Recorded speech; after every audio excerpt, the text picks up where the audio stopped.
गुरुदेव। यह विनती गुरुदेव हमारी,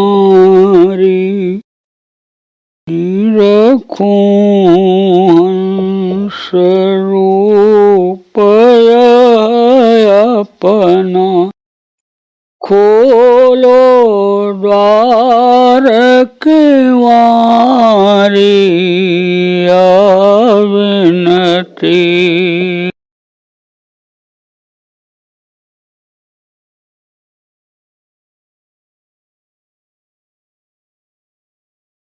मैं आपको बता रहा था कि अनिल लेकर कुछ नहीं जा सकते, लेकिन लेकर आए हो।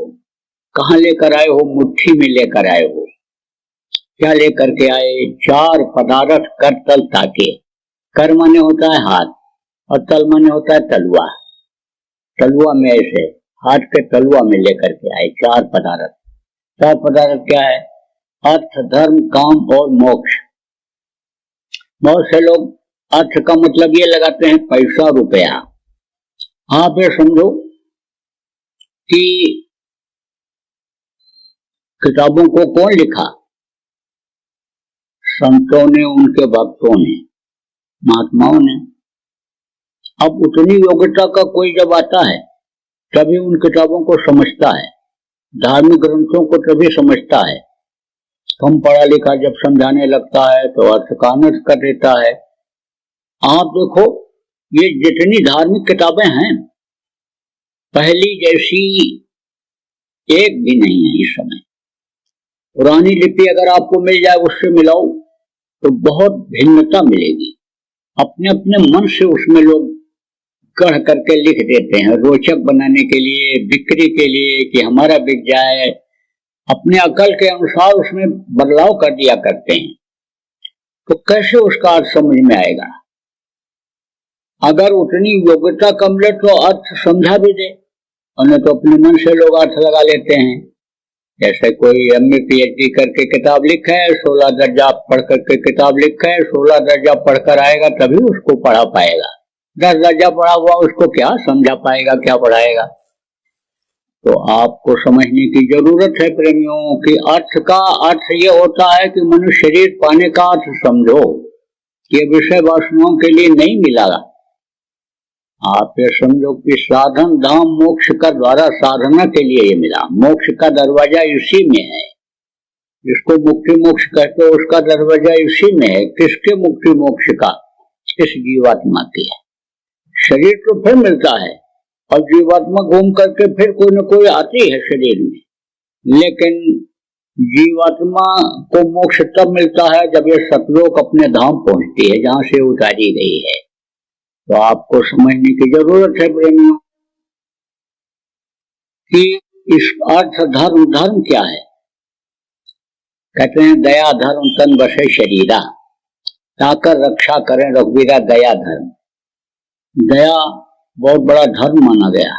दया धर्म का मूल है, पाप मूल अभिमान का है। तो अब आप समझो, दया करो। किस पर करो? सभी जीवों पर करो। जितने भी जीव हैं सबके अंदर उस मालिक की अंश है, परमात्मा की अंश है, जीवात्मा है। तो परमात्मा से, भगवान से अगर आपको प्यार है, प्रेम है, तो सब जीवों पर आप दया करो। आप समझो कि दया भाव लोगों के अंदर से खत्म होता जा रहा है। दया को तो लोग समझ ही नहीं पा रहे हैं, दया क्या चीज है। अभी कोई कह दे कि देवता खुश हो जाएंगे, इनके मूर्ति के सामने तुम बकरा काट करके चढ़ा दो, मुर्गा काट करके चढ़ा दो, तो बस फट से चढ़ा देंगे। समझते नहीं है कि कितनी कीमती चीज है, कहाँ हम चढ़ा रहे हैं, कहाँ हम इसको खुश कर रहे हैं, किसको खुश कर रहे हैं। आदमी के बनाए हुई मूर्ति को देवता मान करके उनको खुश करते हैं। आपको इस चीज को समझने की जरूरत है कि देवता लेवता नहीं होते हैं, जान किसी की नहीं लेते हैं, बल्कि वो मदद करते हैं। देवताओं को तो प्रसन्न करना लोगों को आता नहीं है। आप ये समझो, वेद मंत्र के द्वारा जब देवताओं को बुलाया जाता है आहुति दी जाती है, 17 तत्वों के लिंग शरीर में वो होते हैं, और जब समझो आहुति देते हैं तो धुआं निकलता है, खुशबू उनका आहार है, जब वो खाते हैं तब खुश होकर के समय पर जाड़ा गर्मी बरसात तब करते हैं, और इससे वो नाराज हो जाते हैं। ये धरती नाराज हो जाती है कि खून हमारे ऊपर बहा रहा है, हमारे आंचल को गंदा कर दे रहा है। पवन देवता नाराज हो जाते हैं, वातावरण हमारा दूषित कर दे रहा है। पवन देवता हवा में ही तो बदबू जाती है, इनके सड़ने की, जानवरों की। आप ये समझो कि हवा के जरिए ही अन्य आसमान की तरफ अन्य समझो कि वायु जाती है, मतलब ये गंदगी जाती है, तो ये सब बल्कि और नाराज हो जाते हैं और सजा देने लगते हैं। या आप ये कहोगे तो मांसाहारी हो, मांस खाते हो, कि भाई हम हत्या नहीं करते हैं, हम तो पैसा दे करके खरीद करके ले आते हैं, लेकिन हत्या में भागीदार तो हुए आप। आप जो भी मांस खाते हो, अगर खाना बंद कर दो तो जीव की रक्षा हो जाएगी कि नहीं हो जाएगी? उन पर दया करनी चाहिए, जीवों पर दया करनी चाहिए। देखो, आपको भले खराब लगे, लेकिन हमको तो बताना है। पैर में फोड़ा हो गया और मलहम अगर लगाते रहोगे तो नासूर बन जाएगा, और फोड़े को काट करके अगर दवा भर दिया जाए तो नासूर नहीं बनेगा, फोड़ा ठीक हो जाएगा। अब काटते समय तो दर्द होगा। आपको जिनको जबान का स्वाद मिल गया है वो तो कहोगे बोटी हम नहीं छोड़ पाएंगे, बोटी छोड़ने की बात ये कह रहे हैं, इन बाबा की बातों को हमको नहीं सुनना है, तो आप तो सुनना भी ना पसंद करोगे। लेकिन हमको तो जो हमारा धन बनता है, कर्म बनता है हमारा, जो हमारी ये वेशभूषा है और हमारा जो काम है उपदेश करने का, हम तो आपको सही उपदेशित करेंगे। आपको उस बात को समझना चाहिए। सचिव वैद्य गुरुतीन जो प्रिय बोलने भाई आस, वो स्वामी जी ने कहा है, राजा का मंत्री अगर राजा की मुंह देखी बात करे तो राज का नाश हो जाएगा, क्योंकि राजा तो भोगी होते ही हैं। सचिव वैद्य, और वैद्य अगर रोगी के मन के हिसाब से खाने को कह दे, रोगी को जो चीज नुकसान करती है मन उसका वही कहता है खाने को। आपको समझ लो, किसी को मान लो शुगर हो गया हो तो आप देख लो आपका मन मीठा ही खाने को कहेगा, और अगर आपको तकलीफ रहती हो तो आपका मन जिस चीज को खाने को कहे उस समय उसको मत दो, नहीं तो वो मर्ज और बढ़ेगा। तो आप ये समझो कि उसके मुताबिक अगर कह दे, डॉक्टर मरीज के हिसाब से अगर कह दे हाँ ठीक है खा लो कोई बात नहीं है, दवा तो हमने दे ही दिया है, तो समझ लो शरीर का नाश हो जाएगा। और गुरु जिनको कहा जाता है, ऐसे गुरु मिल जाएं जिनसे ये कहो महाराज हमको कोई मंत्र ऐसा दे दो कि जिससे हम खाते पीते भी रहें, और हम बुराइयां जो करते हैं वो भी करते रहें, क्योंकि बड़े आदमियों के साथ हमको रहना पड़ता है, वहां हमको झूठ भी बोलना पड़ता, बेईमानी चोरी चकारी भी करनी पड़ती, ठगी भी करनी पड़ती है। तो महाराज हम यह भी करते रहें, तो कह देगा हाँ कोई बात नहीं, तुम्हारे लिए तो हम बाईपास रास्ता निकाल देते हैं, तुमको हम शंकर जी का मंत्र दे देते हैं। शंकर जी भी गांजा पीते थे, भांग खाते थे, कभी शंकर जी को उन्होंने देखा? कहने वालों ने शंकर जी को तो सपने में भी नहीं देखा। कोई शंकर जी बन करके बैठ गया, फोटो खींच गया, उसी को शंकर जी मान रहा है। शंकर जी ने तो कभी भी गांजा भांग का इस्तेमाल किया ही नहीं, वो तो गंजेड़ियों ने गांजा की चिलम भर करके बम बम बोल करके शंकर जी को बदनाम कर दिया। तो कहा सचिव वैद्य गुरुतीन जो प्रिय बोले भयास, राज धर्म तन तीन कर हो देगे नाश। तो हमको तो भाई वो बात नहीं कहनी है, देखो हमको तो सही बात बताना है आपको, हम आपसे कोई चीज मांगने नहीं आए हैं, हम तो आपको बताने ही आए हैं, उपदेश करने ही आए हैं, हम तो सही बात आपसे कहेंगे ही। तो आप समझो, बहुत पूजा पाठ लोग करते हैं, लेकिन किससे करते हैं? इस शरीर से करते हैं, इस मानव मंदिर से करते हैं और कबूल नहीं होती है। कितने यज्ञ हो रहे, कितने जप लोग कर रहे, तपस्या भी कर रहे हैं, अनुष्ठान भी हो रहा है, मंदिरों में भी जा रहे हैं, लेकिन देवता खुश तो नहीं होते हैं। जगह ही गंदी है जहां से प्रार्थना पूजा पाठ करते हैं। मिट्टी और पत्थर का मंदिर बना दिया जाए, मिट्टी और पत्थर का मंदिर बना दिया जाए, बना ही हुआ है जगह जगह, और उसमें मुर्दा मांस कोई ले जा करके डाल दे, कोई पूजा करेगा कि कोई हवन करेगा कि कोई यज्ञ करेगा, पाठ करेगा? कहेगा गंदी जगह है, कबूल नहीं होगा। तो जब इस मानव मंदिर के अंदर डालोगे गंदी चीज, मुर्दा डालोगे और वहां से पूजा पाठ करोगे, तो भैया कहां से वो स्वीकार करेगा? कोई आदमी मर गया, जला करके आए, नहाने लगे, पूछा भाई क्यों नहा रहे हो? मुर्दा जला के आए, इसलिए। और बकरा के अंदर वही जीवात्मा निकल गई तो उसको मांस को ले आए, खा लिया। हाँ, तो मुर्दा खानी हुआ कि नहीं हुआ? ये मरघट हुआ पेट की नहीं? भूत बसे काम है, कहा कि वहां भूत के अलावा घर पर कौन रहेंगे? तो ये मन भी उसी तरह का भूत हो गया, मन इसी मुर्दा खानी में तो है। तो अब आप ये समझो प्रेमियों कि दया करो, जीवों पर दया करो और अपनी आत्मा पर भी दया करो। अगर इस पर दया आपने नहीं किया, इसके अपने घर मालिक के पास पहुंचाने का कोई उपाय अगर आपने नहीं किया, तो कर्मों की सजा शरीर से तो मिलती ही है। जैसे यहाँ संविधान बना हुआ है, नियम बना हुआ है, नियम को कोई तोड़ता है तो उसको सजा मिलती है। चोरी करता, डकैती करता, कत्ल करता है, धाराएं अलग अलग हैं और उसके अनुसार उसको सजा मिलती है। ऐसे ही भगवान ने भी नियम बना दिया है। वेद में क्या लिखा है? यही सारी चीजें लिखी हुई हैं। संस्कृत में लिखा गया था, पूरे विश्व में केवल एक ही भाषा थी शुरू में, संस्कृत थी। संस्कृत को अब लोग समझ नहीं पाते हैं, पढ़ नहीं पाते हैं। वेद में सारी चीजें लिखी हुई, अब उसी को और सरल किया, उसका पुराण बनाया, 6 शास्त्र बनाए। वेद, वेद पुराण जिसको कहते हो, यानी 4 वेद, 6 शास्त्र, 18 पुराण बनाए और फिर उसी में से निकाल करके तत्वों को गीता में उन्होंने लिखा।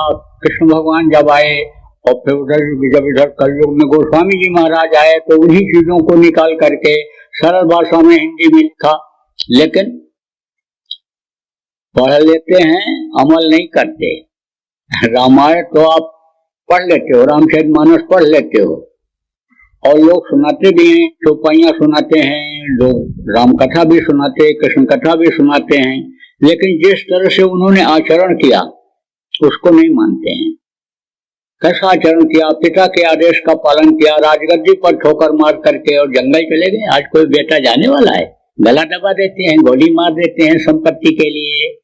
आपको समझने की जरूरत है कि उनके राज्य में ऐसी व्यवस्था थी कि दूसरे के धन को लोग जहर से भी जहर मानते थे, दूसरे की माँ बहन को अपनी माँ और बहन की तरह से समझते थे, और अब सब कुछ हजम करने के लिए तैयार हैं।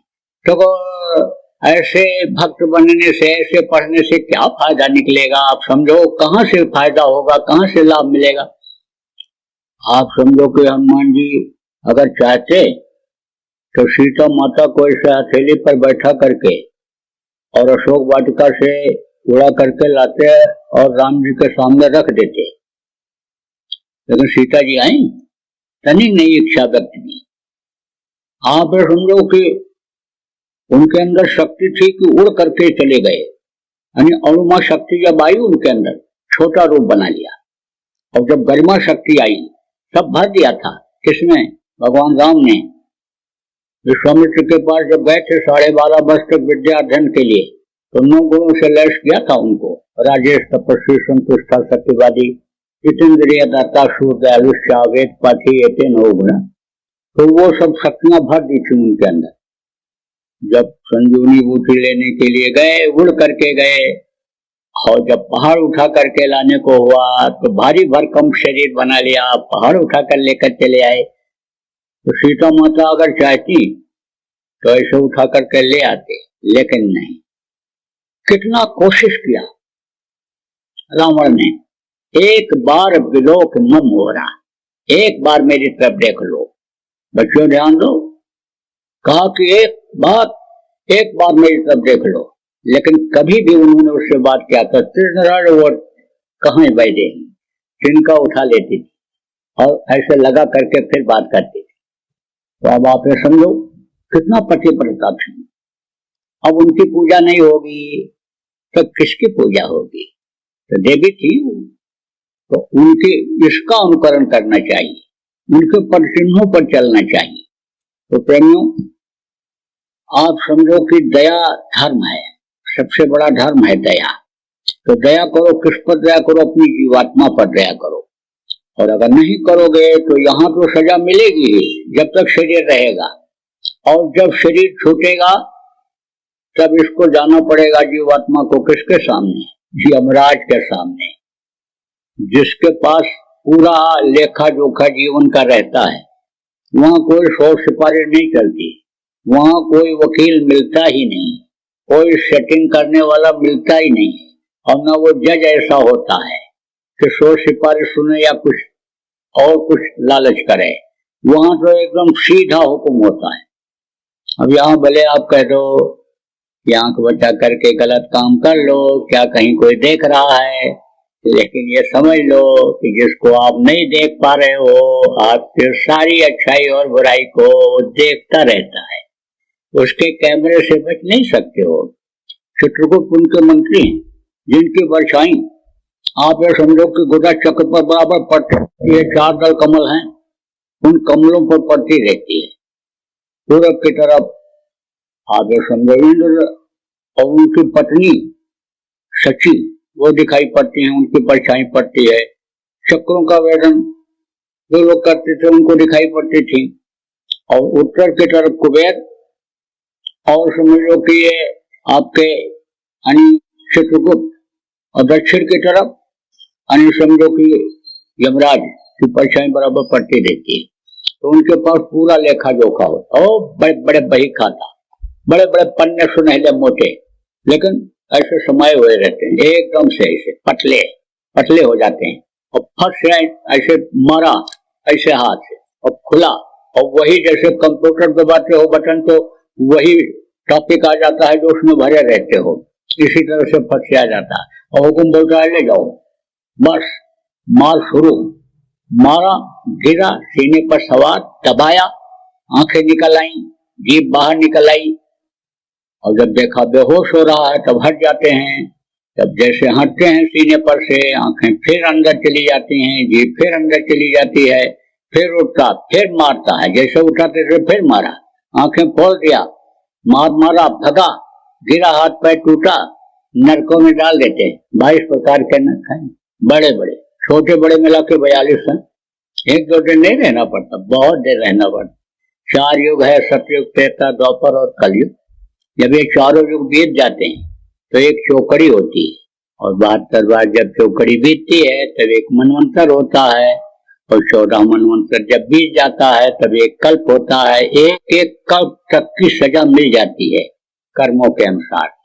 प्रेमियों, नरकों से निकलना बहुत मुश्किल होता है। उधर नरकों की तरफ कोई जाता ही नहीं, इतनी मार पड़ती है वहां। कभी कोई गया, राजा जनक जैसे चले गए, नानक साहब जैसे चले गए थे, जीवों को निकाला था, बाकी उधर कोई जाने नहीं पसंद करता संतों के अलावा, तो उसमें चला जाना पड़ता है। वहां से फिर कीड़ा मकोड़ा, सांप, गोजर, बिच्छू की योनि में इधर उधर भटकते रहो, जान बचाते रहो। इतने लोग बैठे हो, एक सांप अगर आता हुआ दिखाई पड़ जाए, एक आदमी की हवा नहीं मिलेगी, सब भागोगे कि काट न ले, मर जाऊं, जहर भरा हुआ है। लेकिन वो सांप खुद डरता है, आदमी को देख के रास्ता बदल देता है। शेर देखो कितना ताकतवर होता है, लेकिन सीधा हमला नहीं करता, देखते रहोगे जब तक हमला नहीं करेगा, पलक दबाओगे तब मारेगा, लेकिन मारने के बाद तुरंत नहीं खाता है, छोड़ देता है, दूर खड़ा होकर के देखता रहता है, वो तो नहीं रहा है, कुछ करने तो नहीं जा रहा है। जब देख लेता उठ बैठ नहीं पा रहा है, चिल्ला रहा है, तब जाता है गला पकड़ के खींच के और ले जाता है, दूसरी जगह पटक देता है। खाता अब भी नहीं है, शंका में रहता है कि हमला न करे, फिर बैठ जाता आराम से, देखता रहता है। जब देख लेता बिल्कुल ढेर हो गया तब खाता है। अब आप सोचो, इन सब योनियों में जाना ही पड़ता है, जान बचानी ही पड़ती है। और फिर उसके बाद 9 महीने उल्टा जीव रहा लटकाना, दादुर पक्षी के समाना, जैसे पेड़ों पर उल्टा टंगा रहता है दादुर गादुर पक्षी, ऐसे लटकना पड़ता है। तो अब आप ये समझो, दया अगर नहीं करोगे इस जीवात्मा के ऊपर तो समझो कि ये तकलीफें जीवात्मा को आएंगी ही आएंगी। तो आप ये समझो, अर्थ धर्म और काम, असला काम क्या है? असला काम इस शरीर का यही है कि इस जीवात्मा को मुक्ति मोक्ष दिला दो। तो मुक्ति मोक्ष का रास्ता आपके शरीर के अंदर है, और यह शरीर अब दोबारा जल्दी मिलने वाला नहीं है। कोटि जन्म जब भटका खाया, तब यह नर्तन दुर्लभ पाया। इसलिए अब इस शरीर के रहते रहते अपना काम करो। अपना काम क्या है? पराया काम क्या है? जिस काम को करने में आप लगे हुए हो, घर मकान बनाने में, धन संपत्ति इकट्ठा करने में, मान प्रतिष्ठा बढ़ाने में, यह आपके कोई काम आने वाली चीज नहीं है। रुपया पैसा शरीर छूटने के बाद कोई दूसरा खर्चा करेगा, मकान में कोई दूसरा रहेगा, और जिस पद पोस्ट पर आप हो उसका फायदा आपके परिवार वाले उठाएंगे कि ये सरपंच जी के लड़के हैं, ये प्रधान जी के लड़के हैं, ये मंत्री जी के लड़के हैं, ये अध्यक्ष जी के लड़के हैं, तो उसका फायदा भी कोई दूसरा उठाएगा। ये कोई भी चीज आपके साथ नहीं जाएगी। इसलिए कुछ वहां के लिए भी करो जो आपके काम आ जाए शरीर छूटने के बाद, क्योंकि शरीर तो सबका छूटना है, ये मृत्यु लोक है। इस मृत्यु लोक का नियम ही यही है कि जो पेड़ फलता है वो झड़ता है, और जो आग जलती है वो बुझती है, और जो पैदा होता है वो मरता है। देखो, राम जैसे भगवान चले गए, कृष्ण जैसे भगवान चले गए, कबीर गोस्वामी पलटू नानक दादू मीरा जैसे संत चले गए, एक से एक आप समझो राष्ट्रपति प्रधानमंत्री, एक से एक शेठ साहूकार, एक से राजा महाराजा आए, राजा रंग जो भी आए सब चले गए। तो आपको भी हमको भी जाना पड़ेगा। अब सवाल यह है कि मुक्ति मोक्ष मिलेगा कैसे, अपना काम बनेगा कैसे? धाम अपने चलो भाई, पराये देश नहीं फंसना, काल का देश है, अपने घर कैसे पहुंचेंगे जब तक कोई रास्ता बताने वाला नहीं मिलेगा। तो रास्ता बताने का काम कौन करता है? रास्ता बताने का काम गुरु करते हैं।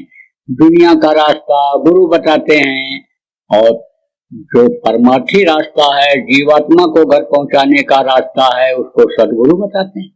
सदगुरु और गुरु में अंतर होता है।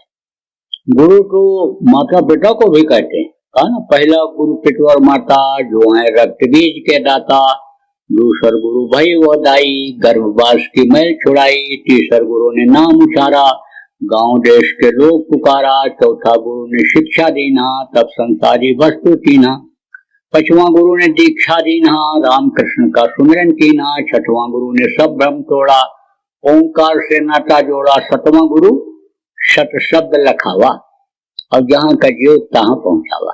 शब्द वेदी गुरु जब मिलते हैं तो जीवात्मा का कल्याण उद्धार होता है। फिर ये इधर नहीं आती है, जीवात्मा मृतलोक में नरकों में नहीं जाती है। तो गुरु तो सब सम्माननीय है, सब सम्मान के दृष्टि से देखे जाते हैं। जैसे मास्टर जी हैं, कुर्सी ऊंची सबकी रहती है, लेकिन जानकारी अलग अलग होती है। 5 दर्जा पढ़ाने वाले मास्टर जी अलग होते हैं, 8 वाले अलग होते हैं, 12 वाले अलग होते हैं। हाँ तो मास्टर जी, लेकिन जानकारी अलग अलग होती है। तो जब जानकार मिलते हैं, जब संत सदगुरु मिलते हैं, तब लोक और परलोक दोनों बनाते हैं। अब इस समय पर तो लोक बनना भी जरूरी है, परलोक बनाना भी जरूरी है।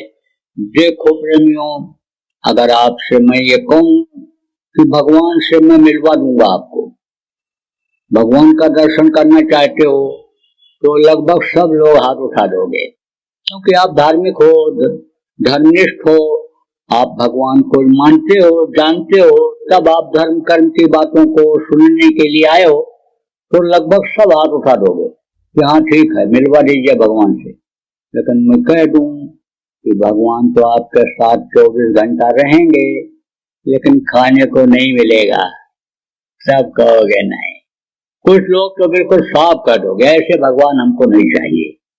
हमको तो खाना खिलाने वाला भगवान चाहिए। हम तो भगवान से जाते हैं, मूर्ति के सामने खड़े होते हैं तो धने पुत्र परिवार मांगते हैं। हमको खाने बढ़िया बढ़िया चीज मिलनी चाहिए। कोई भगवान तो हमको यानी जिस दिन भी कोई त्योहार होता है उस दिन बोटी ही खिलाते हैं, तो हमको तो खाने को चाहिए। हम और जो कोई आप अच्छे हो गए शिष्ट जिनको कहते हैं, वो ये कहोगे नहीं भाई, भगवान से ही कह दो पहले हमारा पेट भर दें, उसके बाद तब हमको भगवान भी अच्छे लगेंगे। भूखे भजन न हुए भुआला, और ले भुआल कंठी माला। हमको कंठी माला नहीं चाहिए, हमको तो कह दो पेट हमारा भरे। आपसे कह दिया जाए कि चारपाई पर पड़े रहो, उठ बैठ नहीं सकते हो, लेकिन भगवान पंखा जलते रहेंगे, सेवा करते रहेंगे, कहोगे भगवान से ही कह दो हमको खड़ा करते हैं, चलने फिरने लायक हो जाएं तो हम तो उन्हीं की सेवा करेंगे। हम सेवा नहीं करवाना चाहते उनसे। कह दिया जाए बेइज्जती कर दी जाएगी, मुंह दिखाने के लायक नहीं रहोगे, कोई तुम्हारा मुंह देखना पसंद नहीं करेंगे, लेकिन भगवान 24 घंटा साथ रहेंगे। सब कहोगे नहीं नहीं, जब तक रहें तब तक इज्जत के साथ रहें, ये भी जरूरी है। आप ये समझो, इस तन के लिए साफ कपड़ा भी जरूरी है, इस तन के लिए रहने का रोग से बचाने के लिए, गर्मी ठंडी से बचाने के लिए मकान की भी जरूरत है, और समाज में लड़का लड़की का शादी ब्याह करना है, साफ सुथरी जगह पर बैठना है, तो उसके लिए सम्मान इज्जत की भी जरूरत है। तो भाई दोनों बात बतानी पड़ेगी, दोनों बात बतानी पड़ती है। देखो संतों का इतिहास रहा है कि संतों ने दोनों काम किया। आप कहोगे भाई तो दाढ़ी बाल बढ़ा लेता है या मूड मुड़वा लेता है, या गृहस्थों जैसा कपड़ा जो नहीं पहनता, लाल पीला नीला सफेद पहन लेता है, वो संत हो जाता है? ऐसा कुछ नहीं। संत की गति होती है, जिसकी आत्मा वहां तक पहुंच जाती है, परमात्मा तक, सतलोक तक पहुंच जाती है, सर्वशक्तिमान के पास पहुंच जाती है, वो संत गति के होते हैं। जिसको ये मालूम हो जाए कि ये दुनिया नाशवान है, एक दिन खत्म हो जाएगी, उसको मुनि कहते हैं। तो ब्रह्मा विष्णु महेश तक पहुंच जाते हैं, आप समझो स्वर्ग और वैकुंठ तक, उनको देवर्ष कहते हैं। उसके आगे योगी, योगेश्वर, साध, संत, परम संत। संतों का दर्जा सबसे ऊंचा होता है। ये भी माँ के पेट से पैदा होते हैं, लेकिन उस वक्त के मौजूदा संत के पास पहुंच करके अपनी आत्मा को जगा करके उस मालिक तक पहुंचा दिया करते हैं, तो पूरी ताकत आ जाती है और उनको हुक्म मिल जाता है। समय समय पर आते हैं और हमेशा इस धरती पर आते हैं। देखो अगर एक ही शरीर में आना होता तो शरीर छोड़ते क्यों और फिर दूसरे गुरु आते क्यों? यानी आप देखो संत मत का विस्तार कहाँ से शुरू हुआ, कहाँ से संत मत की नींव पड़ी? कबीर साहब से हुई। कबीर साहब आप ये समझो कि बहुत शिष्य थे। आप ये समझो कि उन्होंने अधिकार किसको दिया? रावी तट पर समझो कि युवावस्था में नामदान लेने वाले, अपने आत्मा को जगाने वाले, समझ लो वाहे गुरु परमात्मा का प्रचार करने वाले नानक साहब को अधिकार दिया। उनके जो अन्य शिष्य हुए, 10 गुरु हुए, नाम बताने का समय नहीं है, उनको वो बराबर देते आए, और उनके अनेक हुए लेकिन वो उनको अधिकार देते आए। आप समझो आखिरी जो उनके गुरु थे गुरु गोविंद साहब, इधर महाराष्ट्र में आए थे, यानी आप समझो पूना में उनको रतनराव जी को अधिकार दिया, रतनराव जी ने श्यामराव जी को दिया, फिर वो हाथरस वहां पहुंच गए, और समझ लो कि वही दक्षिणी बाबा तुलसी साहब के नाम से मशहूर हुए। उन्होंने किसको अधिकार दिया? राधा स्वामी मत जो चलाए, यानी राधा माने सूरत और स्वामी माने मालिक, यानी समझ लो जो उन्होंने इधर से सूरत को खींच करके उधर उस मालिक से मिलने का अभ्यास बताया। राधा स्वामी शिवदयाल जी महाराज को अधिकार दिया, और उन्होंने फिर किसको अधिकार दिया? इनके बहुत थे शिष्य, अब तमाम शाखाएं लोगों ने बना ली और संत मत को छोड़ करके फिर उसी काल मत में आ गए। जगह जगह पर समाधि बना ली, जगह जगह पर फूल पत्ती प्रसाद शंख घड़िया घंटा घड़ियाल और यही सब सारी चीजें बनाने लग गए। लेकिन अधिकार किसको दिया? ये देखो, जो संत मत के लोग हो, आप समझते हो, अधिकार जिसको मिलता है, संभाल करने की पावर उसको रहती है और संभाल करने के लिए जीवों को उनको दिया जाता है। तो किसको दिया उन्होंने? विष्णुदयाल जी महाराज को दिया, और विष्णुदयाल जी महाराज ने गोरेलाल जी महाराज को दिया, और गोरेलाल जी महाराज के भी बहुत शिष्य थे, उन्होंने हमारे गुरु महाराज को दिया। ये गुरु महाराज, ये नहीं, जिनकी तस्वीर है वो महापुरुष जब रहते हैं तो जल्दी पहचान नहीं पाते लोग, और जब चले जाते हैं तब मूर्तियां बनाते हैं और रामलीला रासलीला करते हैं, जन्माष्टमी मनाते हैं, ये सब करते हैं। फोटो जब चला तो फोटो का कैलेंडर बना करके और पूजा पाठ उसका करने लग गए। देखो, उससे मुक्ति मोक्ष मिलने वाला होता नहीं। सही बात तो यह है, जब तक खुद उपाय नहीं करोगे तो इतना आसान मुक्ति मोक्ष नहीं है कि चीनी का शरबत है और बस पानी में घोला और पी गए, मुक्ति मिल गई, मोक्ष मिल गया। इस बात को आपको समझने की जरूरत है। बात जरूर कड़ी लग रही होगी आपको, लेकिन बताना तो जरूरी है। तो प्रेमियों समझो, फोटो लगाना क्यों पड़ता है, लगाया क्यों जाता है? संत मत में गुरु का ध्यान कर प्यारे, बिना इसके नहीं छूटना। गुरु को ही सब लोगों ने प्रणाम किया, मन ही मन प्रणाम गुरु की ना, हाथ लागो उठाए धन देना। जो तारीख शक्ति थे राम, उन्होंने भी आप समझो गुरु किया था, कृष्ण ने भी गुरु किया। संदीपनी उनके विद्या गुरु थे, आध्यात्मिक गुरु सुपट थे। सुपट से प्रार्थना किया उन्होंने कि अब आप अपनी दया की शक्ति को खींचो, तब हम धर्म की स्थापना कर पाएंगे। 11 छोड़ी सेना तभी खत्म हो पाएगी।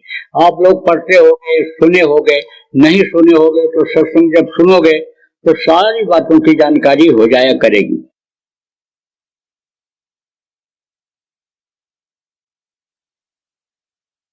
ये बीमारियां जो आ रही हैं, आपने अभी क्या देखा?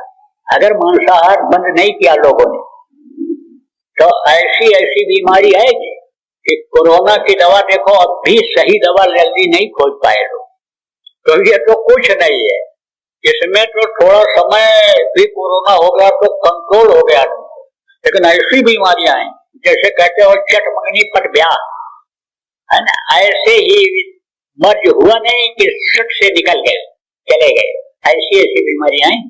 आज मैं दिल्ली में आपके बोल के जा रहा हूँ, तारीख आज की आप नोट कर लो, 17 अक्टूबर 2021 को बोल के जा रहा हूँ। मांसाहार अगर नहीं बंद किया लोगों ने तो बहुत तकलीफ आए, बहुत तरह की बीमारियां आएंगी, जानलेवा बीमारियां आएंगी।